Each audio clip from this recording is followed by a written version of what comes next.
So, of all the boats that I own, the one that always seems to get the most attention is that red Jed right behind me. It has a Contour seat in it. It's the first Contour conversion I ever did. It's the boat that more people ask me about, want to get in and paddle, have offered to buy than anything else, and it's what set me down the road for doing so many conversions. I never got a chance to really show how that was done, but this little guy I did for my girlfriend the other week. She had the same conclusions I did, huge performance improvements, a lot more control over the boat, more stiffness, but whereas the red boat I covered briefly on how to do from a creek seat, and I'll drop a link over here. This one I did with the playboat seat. So actually an easier conversion. It still requires some drilling, but not in the hull. Very straightforward, super clean final product. And without anything else, let's get to it. All right, so before we get our hopes up, the first thing that we want to do is go to the boat, measure from that set of bolts to that set of bolts. Top of the seat to top of the seat, from the hull to where we guesstimate the height of the top of the seat is the best we can, and then on the bench top to top. So in this case I've got 19 across, 8 tall, 8 tall. So yep, we're in. So at this point, hopefully we can put the tape measure away. And now it's time to start pulling things apart. Make sure with Pyranha that you're using the oversized Phillips, otherwise you're about to strip everything you own and you're in serious trouble.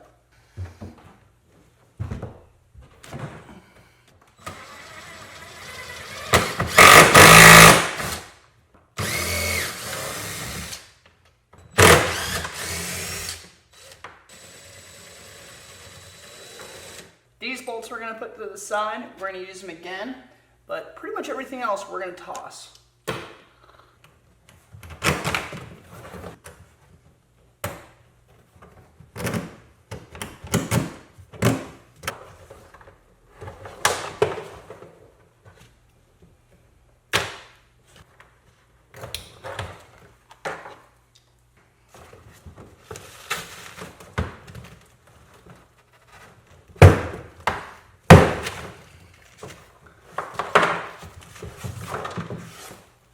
So with the seat out, I'm now finding a problem that's really common with this older style that Pyranha discontinued. The bolt, let's see, there you are. That bolt completely sheared off. Should be that long, right?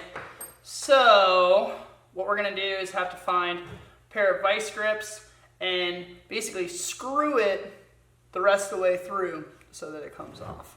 Could be worse.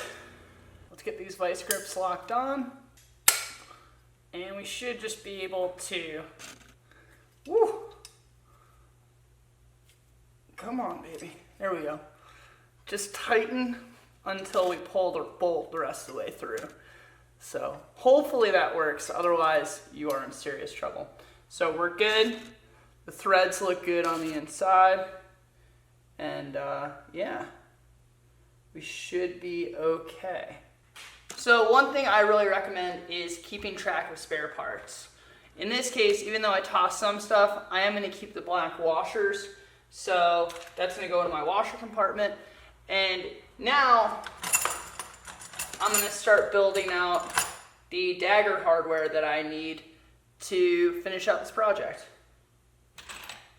So upon further inspection, this Pyranha seat mounting plate is just toasted. And not only is it toasted now, but from the last time I messed with this boat, it was really toasted then. So I am going to just get rid of all the Pyranha hardware at this point and switch over to the Dagger system because I have those spare parts.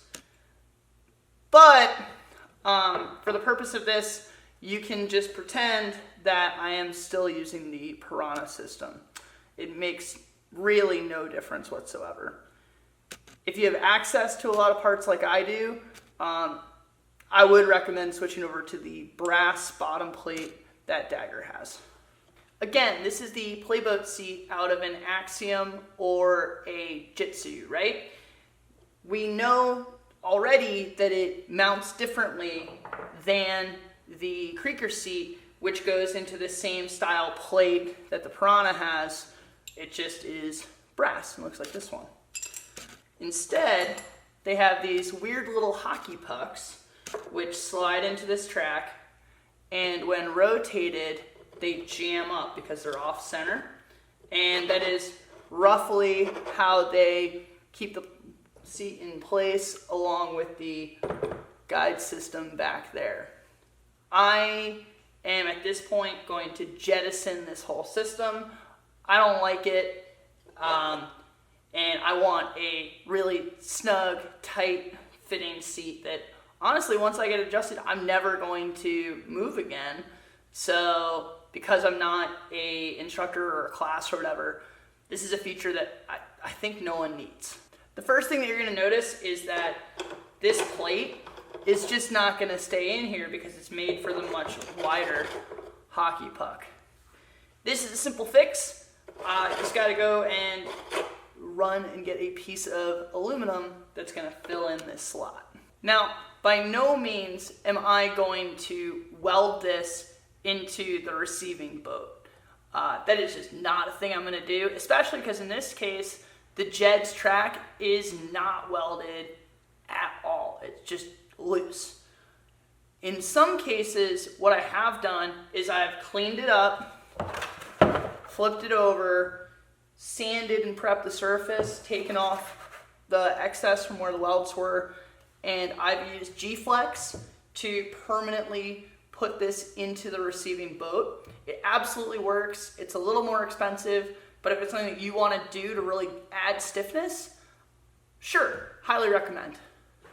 For now, what we're going to do though is get back into the boat, rip the pillars out, rip that track out, and slide this thing in. I've already measured. I know that it's going to receive it just fine.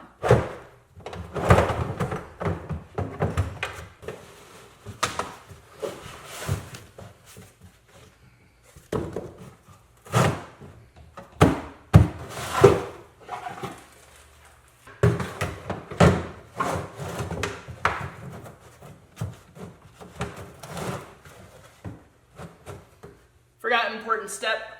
I'm going to take that whole adjustment system out. It's just 3 quick screws.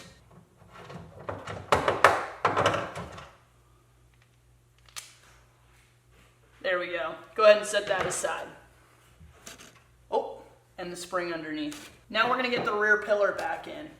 This may require some reshaping on the front side to make sure that we have access and we have clearance because of the back of the seat. So we need to make sure that it's going to be able to travel underneath there. So not a big deal, just a little notching. Well, with the pillar dry fit in, I can see what trimming I'm gonna have to do. So I'm gonna yank it back out and we're gonna try again.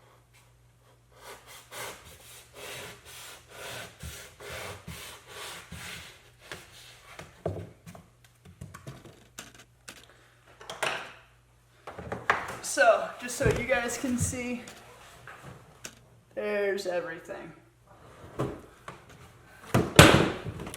Let's pop the seat in and we can start figuring out the rest of the details. So one of the challenging things to do can be putting the adjustment system back in for the seat if you do it out of sequence. So start by getting the seat in, getting it all the way forward, and then slide that bolt through and attach the wing nut loosely. Now when you slide back, this will start to line up for you. Don't forget about this little spring. You'll need this guy underneath for the system to work.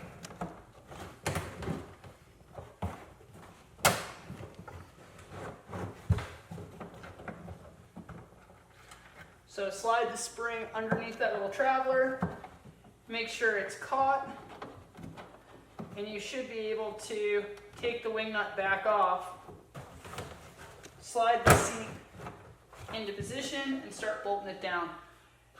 Be really sure that spring is caught underneath the traveler, so when you push down, you should feel it springing up. Just like that. Start with the back 2 bolts, and once you get them finger tight, you should be able to push down and slide the seat further back until it exposes the front bolt in the hole in the seat. Now tighten everything up. So, there we go. If you wanted to, you could just put the Pyranha backband where it was, tighten everything up, slap in the Dagger hip pads, and you're done. Personally, I am just gonna take this all the way. We're already here.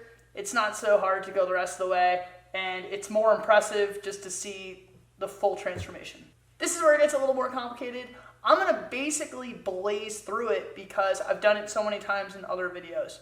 So if you need a better description, check out the link that's gonna pop up here. As you start to hook the backband up, you're gonna notice that although you can really easily jam these things in and just go, what's gonna happen is this strap is going to be way out digging into your side. So what I do is I use these rings just like what comes in a Pyranha boat, which I can order off Amazon, and I'm going to pop rivet them into the back corner of the seat. So with the seat still slid all the way forward, I'm going to grab a silver Sharpie and mark out where I want it so that it guides the strap all the way up and through the back of the hip pads. So once I've got that spot figured out on one side, I'm gonna mark it out on the other side, drill, pop rivet in. Now, if you really wanted to, because these playboat seats have as much plastic removed as is really possible, you could also just bolt these in, but you'd have to do it in advance. So if that's what you're gonna do, make a note to do this before you put the seat in, or you're gonna just cause an unnecessary hardship. With these now secured, we're gonna start looking at the back of the backband. These 2 straps back here are what is gonna hold the backband up in place. So the first thing we need to do is mark out where they're gonna go.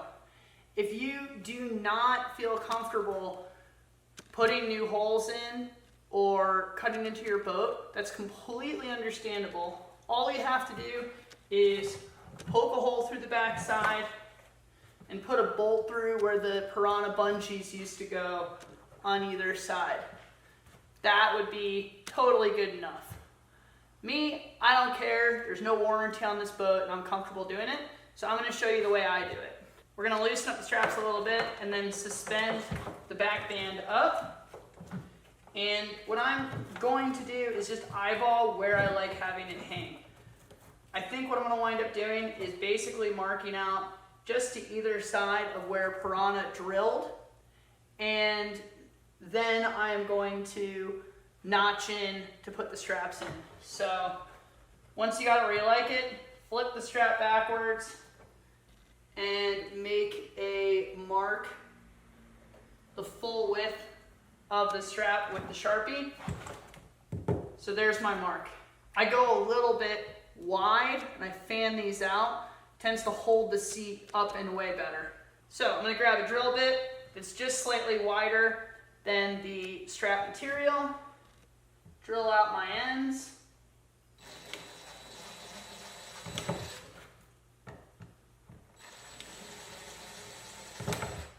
just wider than the Sharpie mark. Now, if you wanted to be a total dirtbag, you don't have the right tools, what you could do is you could take the drill, run it, and just dig the hole from one hole to the other. Not recommended, but I'd be lying if I said I hadn't done it in a pinch. This is the tool that I use. It's just a oscillating saw. Doesn't have to be a fancy one, this certainly isn't.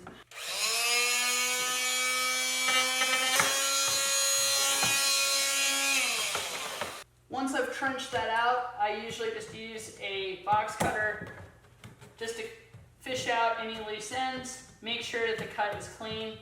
And then what I also do is come to this outer edge and just take the corner off, because that's what's going to wind up wearing through the strap.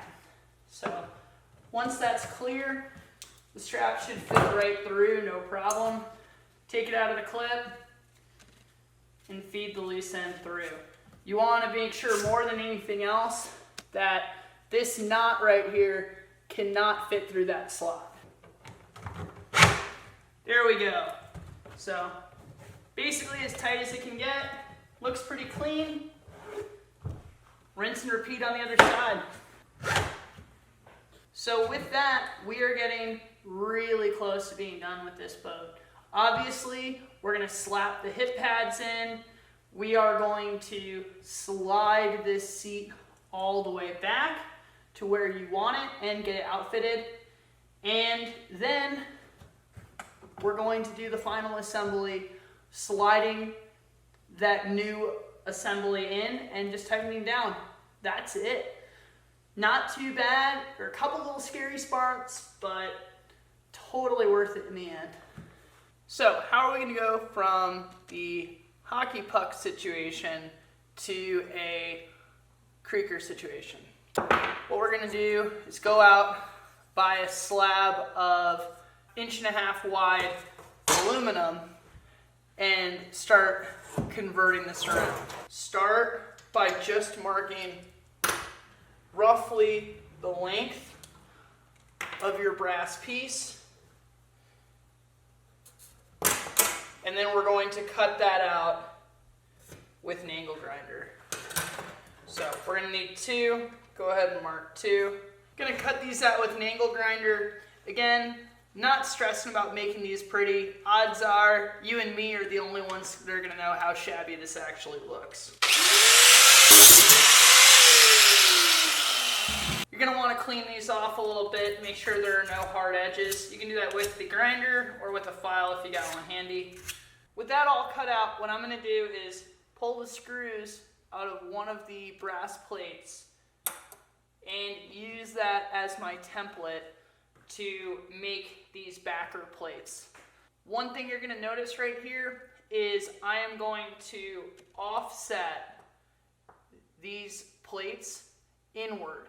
I noticed as I was making my final adjustments with the seat that the seat wants to pinch in a little bit if I actually drilled it to center. So by scooting it out a tiny bit, it's going to be a little bit cleaner of an install.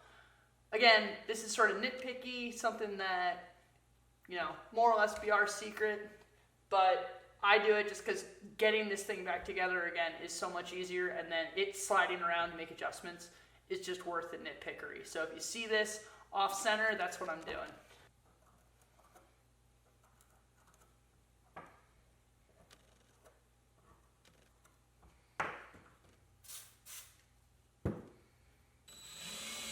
So with all 4 holes drilled out below size of the bolt, I'm going to skip well above the size of the bolt and just drill my final hole. I'm doing that to make sure that there's no interference or extra lining up I have to do with the plate. All it's doing is being a widening device. It doesn't need to in any way match the screw hole size.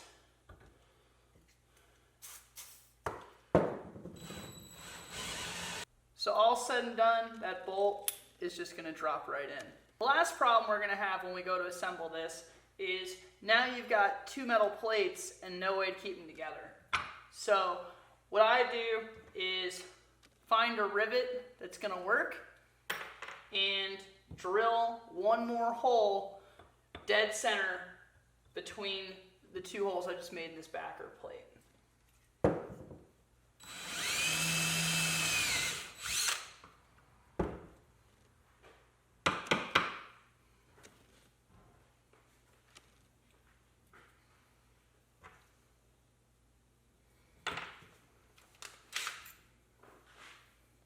Now fully assembled, we're going to drill that hole all the way through the brass piece, making sure we're at the right diameter for our rivet, pop it together, and now we have a completed unit that is ready to assemble. So, hopefully you enjoyed that. If you did, please hit like and subscribe, and I will see you on the next one. If you have any questions, of course, please don't hesitate to ask. Just ask them in the comments below. That is the best place to get me versus any other social media. So this is your old seat. And that's your new hotness. Thanks. Yeah, that's radically better.